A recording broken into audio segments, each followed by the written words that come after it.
Welcome back, mga kalab. Ito na naman po ang inyong lingkod, si Mr. Destiny. At magbibigay po tayo ng pinakamainit na update po ngayon sa social media. Well, gaya nga po ng mga pinapaliwanag at sinasabi ko sa mga hindi po naniniwala, nire-respeto ko po kayo at ginagalang. Kasi dito naman po sa channel ni Mr. Destiny, kung ano po yung nakikita ninyo, napapanood ninyo, galing din po ito sa social media. Galing din po ito mismo sa live ng 8 Bulaga sa Facebook at YouTube. Sabi ko nga po sa inyo, kung nanonood po kayo, doon nyo lang po malalaman yung mga nagiging komento. Doon nyo lang po mababasa, mapapakinggan yung mga hinanaing na mga ilang mga viewers ng 8 Bulaga. Yan naman po talaga yung totoo eh. Kasi kung titignan nyo, kung manonood po kayo ng live sa telebisyon, hindi naman po sa GMA o sa TV5, hindi nyo mababasa yung mga nagiging reaksyon. Hindi nyo mababasa yung mga nagiging komento. Ay po ba? Ako yung magiging fake news kasi sinasabi nyo, hindi naman namin yan nakikita eh. Ikaw lang yung nakakapanood at nakakaalam. Kasi nga po updated ako. Yung mga senaryo na kumbaga maliliit na bagay, kailangan alam din po ninyo. Kaya nga po nalaman natin na kumbaga hindi na matutuloy yung sitcom ni May sa Itbulaga sa TV5. Nakakalungkot, di po ba? Yung todo promotion nila MJ Marfori, tapos hindi naman po pala matutuloy. Di po ba? Sabi ko nga po sa inyo, hindi ko naman sinasabing wala ng pondo ang TV5. Mababa po talaga eh. Although sinasabi nyo na hindi, Mr. Destiny, ang dami namang ads eh. Hindi po, kahit maraming advertiser po, hindi po ganun kalaki yung bayad. Titignan nyo po yung mga artista ng 8 Bulaga, di po ba? Kaya nga sabi nila, yung sweldo po ng 8 Bulaga napakababa. Hindi na po nila pinag-usapan yung sweldo kasi alam po nila, hindi po ba, na yung pinuntahan nilang network, talagang mababa na. Kaya nga sabi sa inyo si Maha, bakit pumunta pa si Maha sa ABS-CBN? Di po ba? Dahil hindi kaya ng TV5 yung talent fee na binibigay. At bakit nga po ba napakaraming artista ng pumunta sa GMA Network? Hindi, para lang klaro. Marami kasi nagsasabi sa akin na milyonaryo nga po raw si Mr. Manny Pangilinan. May-ari ng Smart, Talk and Text, PLDT, may-ari rin ng malaking negosyo, pero hindi po siya susugal dito sa TV5. Hindi po ba, hindi siya magbabayad ng ganung kalaki para lang sa mga ilang palabas na hindi ka naman pwede, hindi mo naman masasabing kikita siya. Hindi mo naman po pwedeng sabihin ako baka walang advertiser na pumasok. Yun po yung pinupunto ko. Yun po yung ibig kong sabihin. Kaya nga po ako nandito para magbigay sa inyo ng mga update, magbigay sa inyo ng mga pahayag. Sa dami kasi ng mga sinasabi nila, sa dami kasi ng mga komento, talagang mapapaisip po kayo. Di po ba? Kaya nga po ko kampante lang mga kaaldab. Kaya nga po ko relax na relax. Lalo na po ngayon sa dami ng mga kumakalat sa Instagram. Ulitin ko lang po mga kaaldab. Simula po sa umpisa. Marami kasing kumbaga PPM sa atin. Marami po nagko-komento. Lalo na po sa Facebook na kumbaga mag-move on na raw tayo. Tapusin na raw po natin yung mga issue. Kumbaga mas maganda po raw po mga kaaldab na magpalit na raw tayo ng content para hindi na nga po raw umasa yung mga ilang mga netizen, especially po ang Aldab Nation. Kumbaga marami daw po kasing mga mamis, mga titas, mga senyor ang naniniwala po raw kay Mr. Destiny.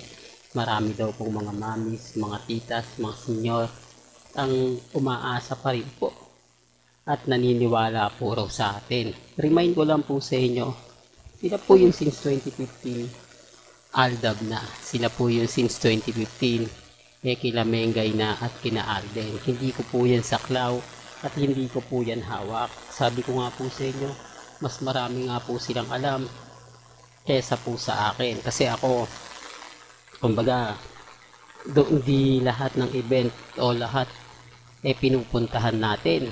Kuba, hindi po katulad nila na talagang lahat po ng event ni Alden Richards, nila Maine Mendoza ng mga panahon ng Aldab, na talagang makikita mo, talagang mapapanood mo, kuba, sila po talaga yung tipo na naandyan. Sila po yung tipo na talagang ramdam mo. Di po ba na totoo po yung mga sinasabi nila, kasi sila po talaga yung kasama. Sila po talaga yung makapagsasabi. Kaya nga po ako kampante lang, kaya nga po ako maraming nagre-react, maraming nagko-komento. Di po ba? Kaya ang sabi sa inyo, relax lang. Di po ba, kampante ka lang sa dami ng mga nagaganap at nangyayari po sa social media. Po ba, gamat maraming kumbaga kwento, maraming mga sinasabi, okay lang naman po yun. Po ba, kasi ang importante lang naman po kung ano lang po yung mga nababalitaan ninyo. Yun lang naman po yung ina-update natin. Po ba? Balikan natin ang issue po kay Mengay. Sabi ko nga po sa inyo, nakakalungkot kasi maraming nag-abang, maraming mga kumbaga ganito ganyan, tapos hindi naman po matutuloy, di po ba? Gaya nga po ng kay Heaven at kay Alden, po ba, na nag-trending nga lang po kamakailan si Heaven ng dalawang sunod. Pagkatapos wala rin pong nangyari. Nakakalungkot doon, mga kaaldab, na nauna pa po silang matapos, tapos alam nyo po ba na next year pa po daw ipalalabas ang Hello ang out of order ng Viva Films, kahit si Boss Vic wala po sila nagawa. Nakakalungkot lang po kasi dapat inuna na to dapat priority, kaya lang hindi. Takot po kasi ang management o ang GMA at ABS-CBN na mahati po yung benta. O sabihin na natin na hindi, iba naman po kasi Mr. Destiny, ang out of order suspense horror to. Kumbaga, kakaiba to sa love story. At ang director naman nito ay si Alden Richards at hindi naman si Direk Kati Molina. Doon na nga po diba? Doon na nga po yung point na tama naman po yung mga nagko-komento na iba naman po talaga yung pelikula, yung istorya ng pelikula. Suspense horror. Pero wala, ayaw kasi nila. Kumbaga kasi mahati ang pagpo-promote ni Alden. Siyempre magpo-promote po si Alden yan, mga 2 weeks.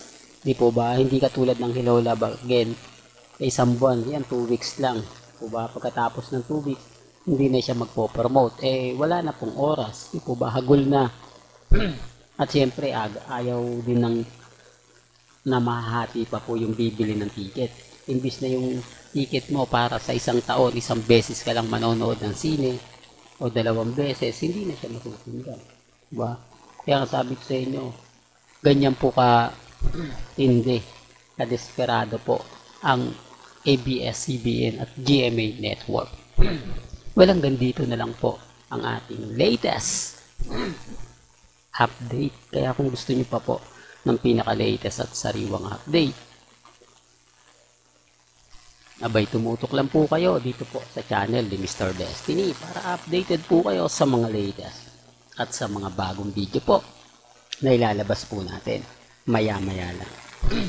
Kaya kung bago ka lang sa channel na to at isa kang true-blooded Aldab Nation na nagmamahal kina Mengay at Isoy, tama po ang channel na pinuntahan mo, kaya consider na po kita bagong subscriber. At huwag mong kalimutang i-share ang mga video po natin sa mga mami, sa mga titas, at sa mga senior. Hanggang sa muli, salamat po sa panonood at pakikinig.